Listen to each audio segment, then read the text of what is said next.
Hello, my dear students. Hope you all are good. Welcome to Maths with Rupinder.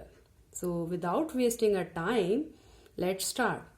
So, बच्चे आज की class में मैं class 8th का टॉपिक ले रही हूँ जो CBSE क्लास के लिए NCERT फॉलो की जाती है, NCERT बुक, और मैं न्यू वाली ले रही हूँ जो सेशन 2024 में है। तो हम स्टार्ट करेंगे, चैप्टर फर्स्ट है जिसका नाम है रैशनल नंबर्स। सो रैशनल नंबर्स पे पहुंचने से पहले हम कुछ डेफिनेशंस हैं जो क्लियर करेंगे। That are the basics. ये हमें बेसिक्स क्लियर होने चाहिए तो ही हम आगे मैथ्स में कर सकते हैं। जैसे फर्स्टली मैं आपसे बात करूंगी नेचुरल नंबर्स। बच्चे नेचुरल नंबर्स क्या होते हैं?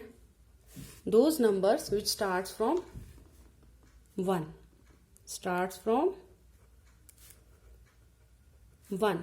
जो नंबर 1 से स्टार्ट होते हैं उनको हम क्या कहते हैं? नेचुरल नंबर्स कहते हैं। That is example 1, 2, 3, 4, 5 so on. और other name of natural number is countable numbers, क्योंकि हम इनको क्या कर सकते हैं? काउंट कर सकते हैं। ठीक है। नेक्स्ट हमारे पास आता है होल नंबर्स। होल नंबर्स क्या है? ये कहाँ से स्टार्ट होते हैं? Starts from 0। बाकी सारे ही नेचुरल नंबर होते हैं इंक्लूड, बस स्टार्ट कहाँ से होते हैं? 0 से होते हैं। तो ये स्टार्ट होते हैं 0, 1, 2, 3, 4 ऑन सो ऑन। ये कहाँ से स्टार्ट होते हैं? हमारे पास 0 से। इनकी आइडेंटिफिकेशन होल लिखा है, होल मतलब 0 होता है, तो होल नंबर स्टार्ट होते हैं 0 से। नेचुरल नंबर्स हैं जो कि 1 से स्टार्ट होते हैं, और नेचुरल नंबर्स को कैपिटल N से डिनोट किया जाता है मैथ्स में, होल नंबर्स को W से डिनोट किया जाता है। देन हमारे पास आता है इंटीजर्स। इंटीजर्स क्या होते हैं बच्चे? Positive natural numbers and negative natural numbers including 0 also। ठीक है। हमारे पास जो इंटीजर्स होते हैं वो क्या होते हैं, और इनको हम नंबर लाइन पे रिप्रेजेंट कर सकते हैं। जब एक लाइन के ऊपर पॉइंट्स को रिप्रेजेंट किया जाता है उसको हम कहते हैं इंटीजर्स। 0, 1, 2, 3, 4, 5, 6 ये राइट साइड पे होते हैं, ये हमारे होते हैं पॉजिटिव नेचुरल नंबर्स। और जो लेफ्ट साइड पे होते हैं वो क्या होते हैं? हमारे नेगेटिव नेचुरल नंबर। और जो बीच में होता है उसको हम कहते हैं whole number. I hope it is clear to all. अगर आपको समझ आ रहा है तो प्लीज इस वीडियो को एक लाइक दीजिए और आगे अपने फ्रेंड्स के साथ शेयर कीजिए ताकि वो भी ऐसी नॉलेज ले सकें। सो अब हमारे पास आता है रैशनल नंबर जो मेन चैप्टर है। तो रैशनल नंबर्स क्या होते हैं?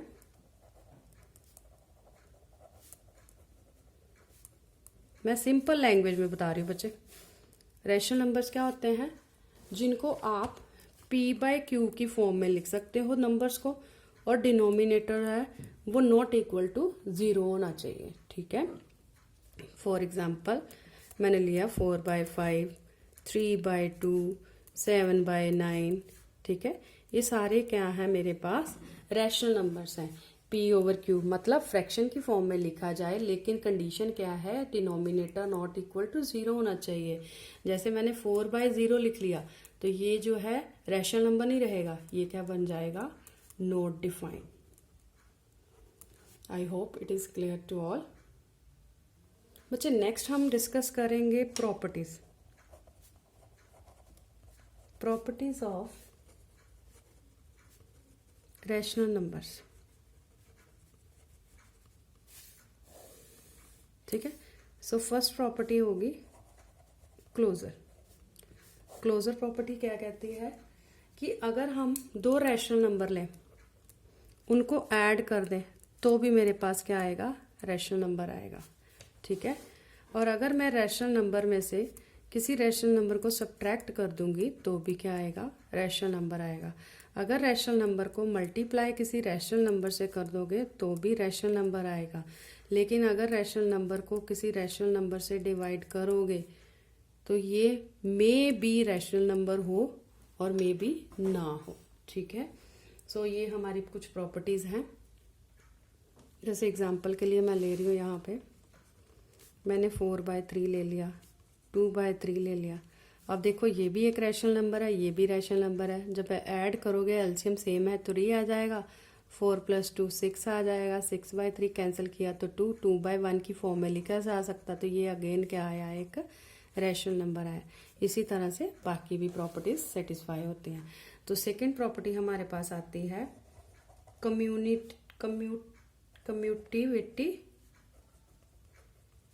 कम्यूटिविटी, या हम कह सकते हैं कॉम्यूटेटिव प्रॉपर्टी। ये क्या कहती है प्रॉपर्टी कि अगर दो रैशनल नंबर, मतलब a + b कर दो या b + a कर दो, तो भी रिजल्ट क्या रहेगा, हमारे पास सेम आएगा। a भी एक रैशनल नंबर है, b भी एक रैशनल नंबर है। जब हम इन दोनों को ऐड करेंगे हमारे पास रैशनल नंबर ही आएगा। और जैसे एग्जांपल के लिए मैं ले रही हूँ 4/5 + 3/5, तो जब बच्चे मैंने इनको ऐड किया मेरे पास 7/5 आया, मैंने डायरेक्टली लिख दिया।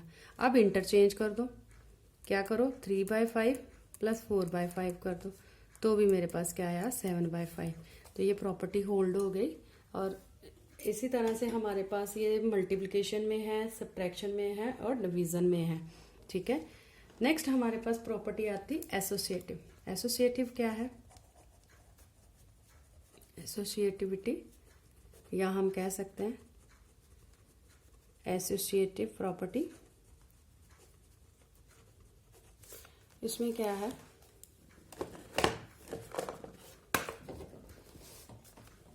जहां पे हमने 2 एलिमेंट्स लिए, अब हमें 3 लेने पड़ेंगे। कैसे, a + b + c 3 है, हम क्या करेंगे, इन दोनों को ऐड कर देंगे।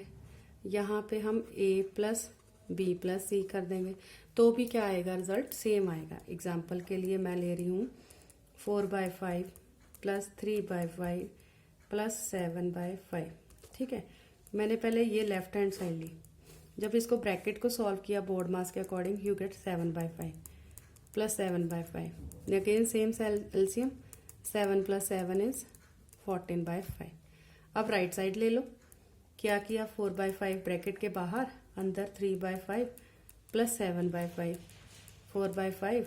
और जब इनको बोर्ड मास के अकॉर्डिंग सॉल्व करोगे ब्रैकेट को पहले, तो आपके पास क्या आएगा 10/5, और जब इनको ऐड करोगे 4 + 10/5 दैट इज 14/5। अगेन ये प्रॉपर्टी क्या हुई, होल्ड। जब 3 एलिमेंट हो तो उसको एसोसिएटिव बोलते हैं, जब 2 की बात हो तो उसको कॉम्यूटेटिव बोलते हैं। Okay, I hope it is clear. अगर कोई भी डाउट हो तो आप मुझे कमेंट कर सकते हैं। देन थर्ड है हमारे पास द रोल ऑफ जीरो। कि जीरो का रोल क्या है, कहते किसी भी रैशनल नंबर में जीरो ऐड कर दो तो रिजल्ट पे कोई इफेक्ट नहीं पड़ता, ये इसकी प्रॉपर्टी है। और हम कह सकते हैं जीरो क्या है, एक एडिटिव प्रॉपर्टी है। ठीक है, additive identity. So it can be say as zero is an additive identity. मतलब जीरो एक ऐसा एलिमेंट है जिसको आप किसी भी नंबर में ऐड कर दो तो आपके पास रिजल्ट पे कोई इफेक्ट नहीं पड़ता। फॉर एग्जाम्पल मैंने लिया 4/3, इसमें जीरो को ऐड किया, मेरे पास 4/3 ही रहा, चाहे 0 + 4/3 कर दो। ठीक है, I hope it is clear. It is important property बच्चे। नेक्स्ट हमारे पास आता है fourth property, the role of 1। ठीक है, अब 1 का क्या रोल है, कहते कोई एक ऐसा नंबर लो जिसको आप 1 से मल्टीप्लाई करो तो वो नंबर पे कोई इफेक्ट नहीं पड़ता, वो नंबर क्या रहता है, सेम रहता है। तो हम कह सकते हैं 1 is a multiplicative identity. Multiply में हमारे पास 1 होता है आइडेंटिटी, और एडिशन में हमारे पास 0 होता है। ठीक है, फॉर एग्जाम्पल मैं ले रही हूँ, जैसे आपने टेबल्स पढ़े ही हैं, 4 को मल्टीप्लाई 1 से करो 4 होता है, 3 को मल्टीप्लाई 1 से करो तो 3 होता है। ठीक है, ये हमारे पास कुछ प्रॉपर्टी थी। देन उसके बाद हमारे पास आता है बच्चे, ये 4th प्रॉपर्टी थी, ये 5th थी, अब आता है 6th डिस्ट्रीब्यूटिव प्रॉपर्टी। बहुत से बच्चे इसमें कंफ्यूज हो जाते हैं कि डिस्ट्रीब्यूटिव प्रॉपर्टी क्या होती है। बच्चे डिस्ट्रीब्यूटिव प्रॉपर्टी क्या है, जब हम दो साइंस का यूज कर देते हैं, addition as well as multiplication का। जैसे हमारे पास इसे लिखा जाता है ए, यहाँ पे कोई नहीं साइन, डॉट लगाया जाता है, बी प्लस सी। ये जो डॉट है ये मल्टीप्लाई को रिप्रेजेंट करता है और ये एडिशन को। जब इसको एक्सपैंड करोगे you get A B plus A C. जहां पे भी आपको दो साइन देखने को मिलेंगे उसको कहेंगे आप डिस्ट्रीब्यूटिव प्रॉपर्टी कहेंगे। जैसे यही प्रॉपर्टी मैं लगा रही हूँ सब्ट्रैक्शन के लिए, तो भी मेरे पास आएगा A B minus A C. I hope it is clear to all. So let's start exercise. Your exercise in this chapter there is only one exercise. Exercise is 1.1. ठीक है. So first question is name the properties under multiplication. Name the properties under multiplication used under the property multiplication used in each of the following. So first है -4/5 into 1 equal to 1 into -4/5, you get -4/5. तो बच्चे यहाँ पे कौन सी property है, देखो multiplication की properties हमने डिस्कस करनी है। तो मल्टीप्लिकेशन में देखो उन्होंने लिखा है ये है a into 1 and 1 into A, you get a। ये हमने कौन सी प्रॉपर्टी पढ़ी थी, ऊपर अभी पढ़ी थी, 1 इज ए मल्टीप्लिकेटिव आइडेंटिटी। तो ये कौन सी प्रॉपर्टी है, द रोल ऑफ 1। क्लियर। जैसे ही इसका सेकेंड पार्ट है -13/17 इंटू 2/7 इक्वल टू 2/7 इंटू -13/17। अब देखो इसको लिखा है a, मैं लिखने जा रही हूं, ये हम ले लेते हैं a है इंटू b, ये है b इंटू a। ये हमने प्रॉपर्टी पढ़ी थी, क्या प्रॉपर्टी थी ये a into B equal to B into A. तो ये कौन सी प्रॉपर्टी थी हमारे पास, कॉम्यूटेटिव प्रॉपर्टी, क्योंकि दो एलिमेंट का यूज हो रहा है, कॉम्यूटेटिव प्रॉपर्टी। ठीक है। So next one is third one, -19/29 into 29/-19 equal to 1। अब देखो बच्चे अगर इसको सॉल्व करो a/b इंटू b/a, ये कैंसिल हो जाता है तो हमारे पास क्या आता है, रिजल्ट 1। तो ये क्या है, एक तरह का इसी नंबर का इन्वर्स है, तो हम कह सकते हैं ये क्या है, मल्टीप्लिकेटिव इन्वर्स। ये कौन सी प्रॉपर्टी हुई, मल्टीप्लिकेटिव इन्वर्स। मैं बहुत शॉर्ट में बता रही हूँ ताकि आप इस चीज़ों को रिमेम्बर कर सको, अपनी मेमोरी में इसको स्टोर कर सको। ठीक है। सो नेक्स्ट सेकंड क्वेश्चन था हमारे पास, क्या है, कह रहा टेल व्हाट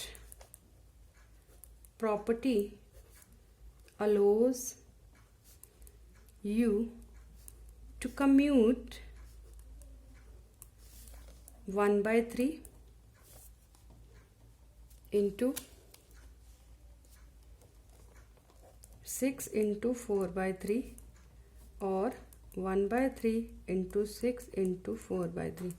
बच्चे ये तो क्लियर है, क्योंकि देखो A B C A B C, तीन तीन एलिमेंट्स यूज हो रहे हैं, तो कौन सी प्रॉपर्टी अलाउ हो गई यहाँ पे? हम लिख सकते हैं ए इंटू बी इंटू सी, और दूसरी टाइम क्या किया, ए इंटू बी कर दिया और सी कर दिया। तो ये कौन सी प्रॉपर्टी थी हमारे पास? एसोसिएटिव।